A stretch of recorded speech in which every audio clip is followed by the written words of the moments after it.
First of all, you're right.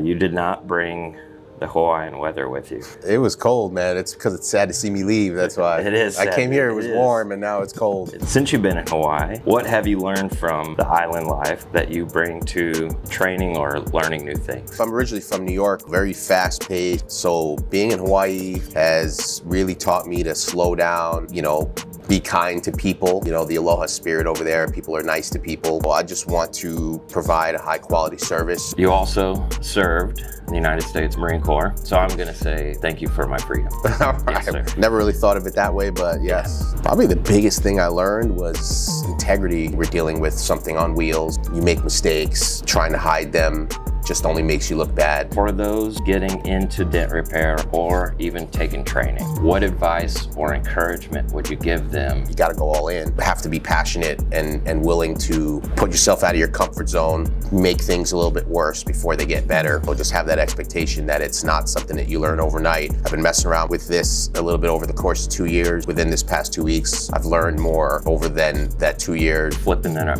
around on me, did I sell anything that wasn't true prior to coming to training? Not really. No. You weren't misled? The only thing, you're a lot better looking in person. Oh man, sweet. And this is rolling. All right, you ready? Ready, Freddy, steady Freddy. Jay Bynes. First of all, good job. Thank you, man. Appreciate it. Brother. All right, welcome to ConfiDENTS podcast. Conversation for beginners in PDR and for those watching to potentially gain a little more confidence to jump into training. So first of all, you're right. You did not bring the Hawaiian weather with you. Today is the coldest day. It was cold, man. It's because it's sad to see me leave. That's why. It is sad. I came here, it was warm, and now it's cold. It's a sad day. Yeah. For me too. I really apprecited having you out. Thank you, man. You too. I appreciate it. It's been a blast. All right, so I got a few questions for you. Now, the first one is along the lines of that Hawaiian life. So, since you've been in Hawaii, what have you learned from the island life that you bring to training or learning new things? That's a good question. Hawaiian life, I'm originally from New York, right, as we discussed, so very fast-paced, high pressure.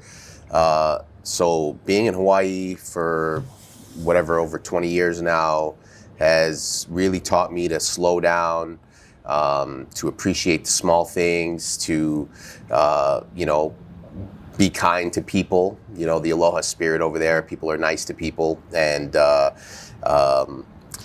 bring it to training, as far as tying that all in, I just want to provide a high quality service, for the people that, need this type of stuff in their life. We detail cars as a primary form of business and have branched out to do a lot of different things that have, helped the car community and just people in general. And, just looking to basically bring it all into one place where people don't have to do multi-stops to get their car taken care of, and to entrust one form of business to take care of, not everything, but a lot of what they need as far as protecting and maintaining and keeping the look of their car up. Yeah, because you've this whole time talking about community.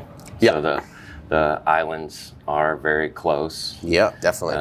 And so, so you're one step closer to creating that one-stop shop. People do trust in their businesses over there, it sounds like. Definitely. Sounds like you're putting together good quality business and you care about your people. So to add this one more service,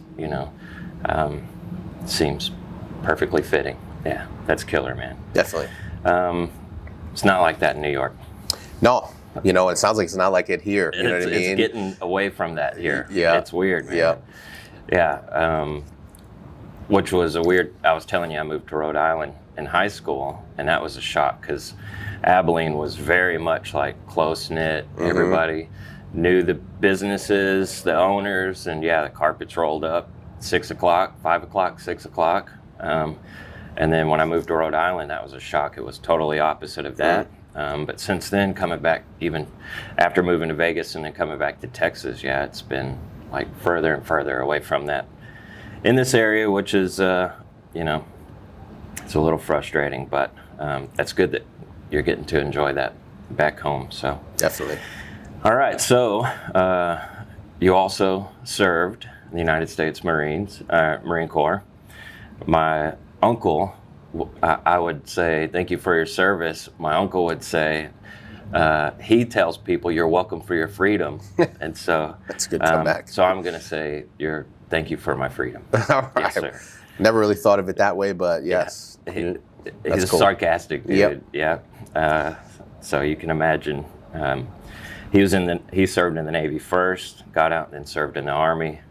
So he said in the Army, that's where he learned it in the Army to tell people that you're welcome for your service, or you're welcome for your freedom. All right. Well, in the Marines, what did you learn that you carry with you while you're operating business and even in the dent repair training? Probably the biggest thing I learned was integrity over everything. You know, is probably the biggest thing I learned is, you know, you make mistakes, trying to hide them just only makes you look bad. Being upfront, being honest with not only your capabilities and what you can do, you know, but also in the inadvertent case that you do damage. I mean, we're dealing with something on wheels, you know, car damage happens, things don't go your way all the time, you know, to be upfront and honest about it, not try to hide, you know, make excuses, own up to what you do. So that's probably the biggest thing for me learning in the Marine Corps. Was a lesson I learned really quickly. So it's one more reason why your people love you too. I hope so. You bring that to the business. I hope so, yeah. Yeah, Mm-hmm. That's awesome. All right, well then, flipping that around on me. All right. Did I sell anything that wasn't true prior to coming to training? Like what you've seen here, is it any different than what you saw either online or any social media or our conversation? Not really. No? You weren't misled? The only thing, you're a lot better looking in person. No, man. Sweet, man. I appreciate that. I appreciate that. No, not at all. I mean, everything was cool. I mean, you know, this is a great atmosphere. I mean, this place is clean. It's tidy. I mean, you keep control of your tools and everything is you know, in working order. It's always good to work in an environment like that. I mean, I'm a messy boy. I tend to, you know, create a hurricane of things everywhere I'm at. And then, you know, it's always good to work in a nice, clean environment. So that also helped me, you know, like focus. Yeah, you know, like remember yesterday where I lost that thing? I was like, oh man, I got to get it back for him because I know it belongs in that spot. And, you know, he's going to go looking for it and be like, damn, Jay, he misplaced my sanding block.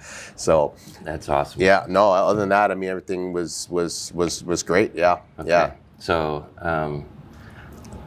I guess along the same lines of integrity, I don't claim to be the best dent guy, and you've seen me butcher now a couple of panels, but yesterday on a retail job, you saw me actually clean and deliver a good, presentable job. So that wasn't misleading any, right? I didn't Coming see here you thinking, butcher anything. I never man. said I was the best dent guy, but Not at all. I know dent repair. I know how to get guys into dent repair. That I do stand by, and but yes, I didn't want anything once you got here to be misleading. No, I mean, you definitely, you know, I didn't see you butcher anything personally. I don't know what you feel about I toyed it. around on that little truck.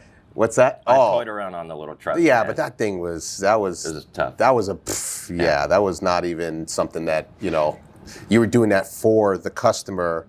You know what I mean? To just, you know, better it. Yeah, and to make him happy. You know what I mean? That was definitely not a job that was like. I still beat myself up over stuff like that. You did. I know. I saw you do, but you know, that's your integrity, and that's great. You know, and I have my customers like that too. You know, you just have that customer that you really want to help out and do what you can, and it's definitely didn't butcher that thing. And you cleaned up like when I was butchering things over here, and I got to a point where I was like, I feel like anything more, I'm gonna just keep effing it up, and then you go in there and you're like, tat, tat, tat. I'm like, damn, just like 4 taps and it looks way better already. Yeah, but for what you were doing, I guess the stuff that you're beating yourself up over, those were tough. Tough, yeah. That crease was tough.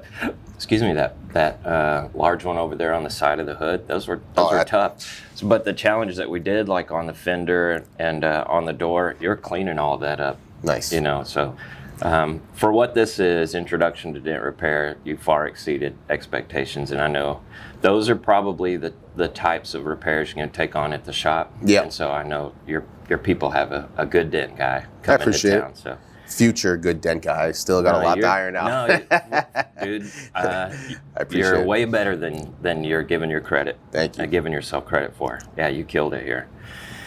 All right, so if you had 3 words, either combined or separately, 3 words to describe learning PDR. 3 words to describe learning PDR. Man. How can I compress this into 3 words? Either 3 compressed or just 3 separate. Yeah. It is difficult. Yeah. I have to use more words. It's not as easy as it looks. You know what I mean? It is difficult. That's good. Yeah, it's not as easy. It's not as easy. Our customers think, oh, can you just pop this out real quick? And it's not that. Nope. Now you see how metal moves.